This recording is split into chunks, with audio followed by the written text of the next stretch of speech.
Rafa Ramadhani Suwondo, warga Kabupaten Pekalongan, Jawa Tengah, meninggal dunia setelah hampir sebulan menjalani perawatan intensif akibat gigitan ular weling.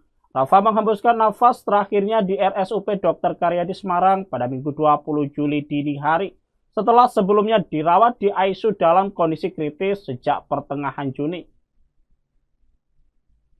Peristiwa bermula pada Senin 16 Juni 2025 sekira pukul 4.00 waktu Indonesia Barat saat Rafa diduga digigit ular weling di dalam kamar tidurnya. Ular berwarna hitam putih itu sempat terlihat oleh orang tua korban namun tidak berhasil ditangkap. Rafa langsung dibawa ke seorang mantri desa lalu dirujuk ke RSUD Kajen. Di rumah sakit tersebut Rafa hanya disuntik 3 kali, diambil darah dan diberi oksigen sesaat. Karena tidak ada pembengkakan di luka gigitan, dokter menyimpulkan ular tidak berbisa dan menyarankan agar pasien dipulangkan. Keluarga sempat meminta agar Rafa dirawat inap karena menunjukkan gejala lemas, sesak, dan penglihatan kabur.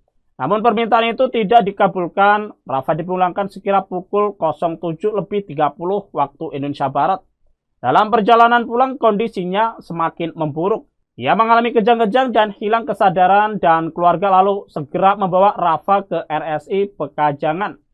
Tempat ia dirawat di ICU hingga akhirnya dirujuk ke RSUP Dr. Karyadi Semarang. Kakek Rafa Datur mengaku menyesal atas keputusan awal membawa cucunya ke fasilitas medis yang dianggap kurang responsif terhadap situasi gawat darurat. Rafa dirawat di ICU dalam kondisi koma selama hampir 1 bulan sebelum akhirnya dinyatakan meninggal dunia. Jenazahnya tiba di rumah duka pada pukul 4 waktu Indonesia Barat dan dimakamkan di TPU Desa Bukur pada pukul 10 waktu Indonesia Barat. Kasus Rafa sempat viral di media sosial lantaran menyoroti dugaan penanganan medis tidak optimal terhadap pasien gigitan ular. Dalam unggahan tersebut, banyak netizen menyampaikan simpati sekaligus menyoroti pentingnya kewaspadaan dan protokol medis terhadap kasus gigitan ular berbisa apalagi pada anak-anak.